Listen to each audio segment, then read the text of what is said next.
করম চা ভিটামিনে ভরপুর একটি ফল। এতে আছে ভিটামিন সি, আয়রন, এছাড়াও অনেক রকম ভিটামিন। এই ভিটামিনে ভরপুর ফলটা যদি আমরা আচার তৈরি করে খেতে পারি তাহলে কেমন হয় বলুন তো? অনেকেই হয়তো করম চা দিয়ে যে আচার তৈরি করা যায় সেটা জানেনই না। তো আজকে আমার এই ভিডিওটির মাধ্যমে আপনাদের সঙ্গে শেয়ার করছি কিভাবে করম চা দিয়ে আচার তৈরি করতে হয়। চলুন তাহলে আচার তৈরি করতে চলে যাই। এখানে আমি কিছুটা করম চা নিয়েছি। আমার করম চাগুলো একটু পেকে গিয়েছিল আর কিছু নষ্ট ছিল। এখান থেকে বেছে বেছে ভালোগুলো আমি নিয়ে আচার তৈরি করব। তো এখন আমি করম চাগুলো কেটে নিয়েছি, নিয়ে ধুয়ে নিয়েছি। আর ভিতরে কিন্তু করম চার বীজ থাকে, সেগুলো অবশ্যই এরকম টুকরো করে ফেলে নিতে হবে। বীজ সহ করম চার আচার তৈরি করতে যাবেন না, তাহলে কিন্তু খেতে ভালো লাগবে না। তো দেখুন সবগুলো করম চা আমি এভাবে ধুয়ে পরিষ্কার করে কেটে নিয়েছি। এখন আচার তৈরি করতে চলে এসেছি। ফ্রাই প্যানে আমি শুকনা মরিচ ভেজে নেব।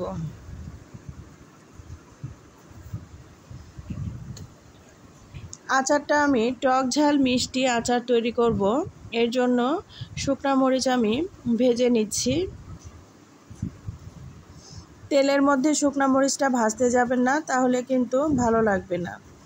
শুকনা মরিচটা শুকনা কড়াইয়ে বা ফ্রাই প্যানে এভাবে টেলে নেবেন। আর এখানে 2 চামচের মতো আমি পাঁচফোড়ন ব্যবহার করব। সেই পাঁচফোড়নগুলো ফ্রাই প্যানে দিয়ে ভেজে উঠিয়ে নিলাম। এখন আমি আচারটা তৈরি করতে চলে আসলাম। ফ্রাই প্যানের মধ্যে এখন আমি তেল দিয়ে দিলাম। হাফ কাপের মতো সরিষার তেল দিয়ে দিলাম। এটি আমাদের বাড়ির সরিষার তেল। এখানে কিছু মশলা ব্যবহার করব। 2টা তেজপাতা ছিঁড়ে নিয়েছিলাম, আর 4টা এলাচ আর একটু দারচিনি এভাবে টুকরো করে নিয়েছি। তেলের মধ্যে দিয়ে একটু নেড়েচেড়ে নিব। এখন আমি আগে থেকে পরিষ্কার করে ধুয়ে রাখা করম চাগুলো তেলের মধ্যে দিয়ে দিব।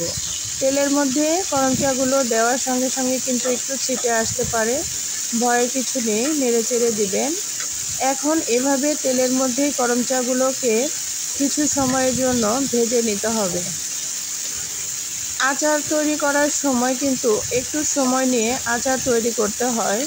তাড়াহুড়া করলে কিন্তু আচারটা একদমই ভালো হয় না। তো আমি করম চাগুলো তেলের মধ্যে কিছু সময় নেড়েচেড়ে এভাবে ভেজে নেব।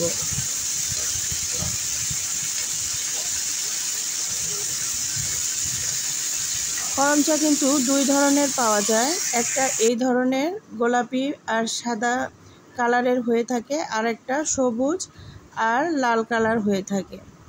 আমি এখানে হাফ চামচ লবণ দিয়ে দিলাম। এতে করে করম চাটা খুব দ্রুত ভালোভাবে সেদ্ধ হয়ে যাবে। এখন আবারও ভালোভাবে তেলের মধ্যে আমি করম চাটাকে ভেজে নিব। আমি কিন্তু চুলার আঁচটা একদমই লো হিটে রেখেছি। অতিরিক্ত জাল দিলে কিন্তু করম চাটা পুড়ে যাবে। এখন আমি 1 বাটি চিনি দিয়ে দিলাম। 1 বাটি বা 1 কাপ বলতে পারেন, যেহেতু আমার করম চার পরিমাণটা একদমই কম। 1 কাপের মতো চিনি দিয়ে দিলাম।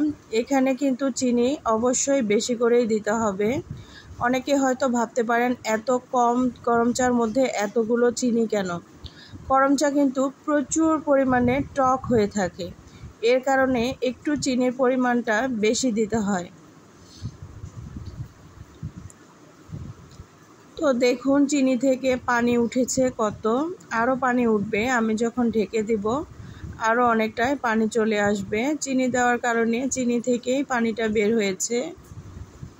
তো এভাবে অনবরত একটু সময় নিয়ে নেড়েচেড়ে নিতে হবে।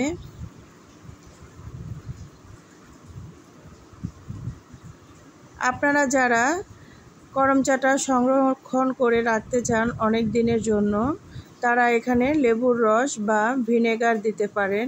তাহলে অনেক দিন ভালো থাকবে।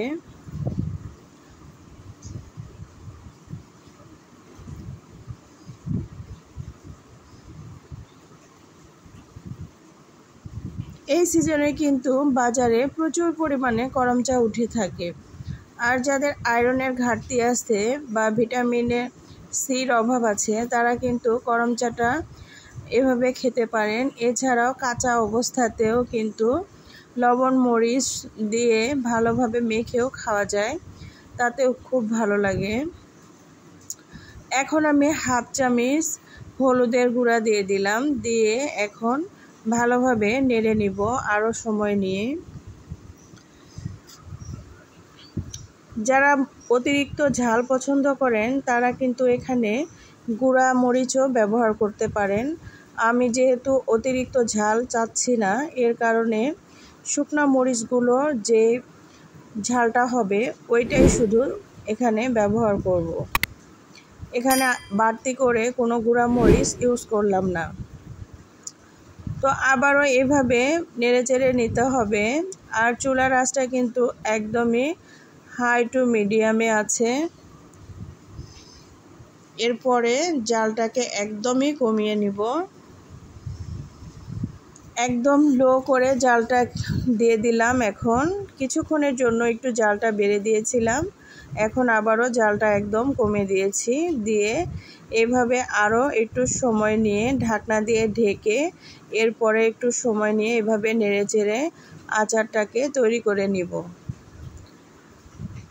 অনেকেই হয়তো ভাবতে পারেন এত সময় ধরে আচার তৈরি করছে, তবে আচার যে কোনো আচারই একটু সময় নিয়ে কিন্তু তৈরি করার চেষ্টা করবেন, এতে করে টেস্টটা একদম ভালো পাবেন। তো আমি কিছুটা চেক করে দেখলাম একদম সেদ্ধ হয়েছে, সমস্যা নেই।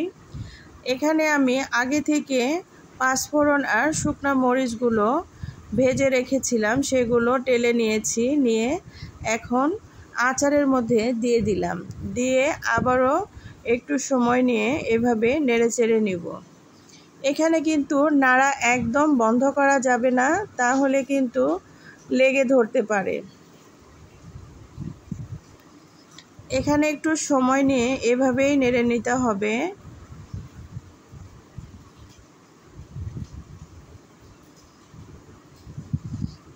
কার কার জিভেতে জল এসে গেছে, আমার কিন্তু কোনো দোষ নেই। আচার তো তৈরি করছি, আচার দেখলে তো প্রায় মেয়েদের মুখে পানি চলে আসে। জাস্ট একটু ফান করলাম, কিছু মনে করবেন না। আমার কাছে তো মনে হচ্ছে এখনই খেয়ে ফেলি, এত ভালো লাগছিল। আর এই আচারটা আমার অনেক পছন্দের। এই যে দেখুন লোকটা কত সুন্দর, মাশাআল্লাহ।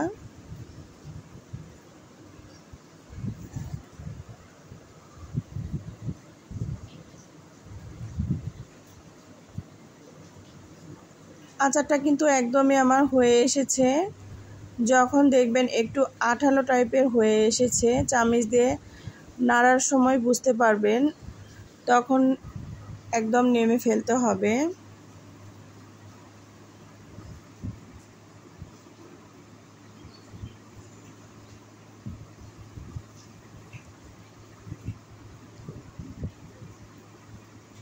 এই আচারটা দিয়ে কিন্তু খিচুড়ি খেতে অনেক ভালো লাগবে।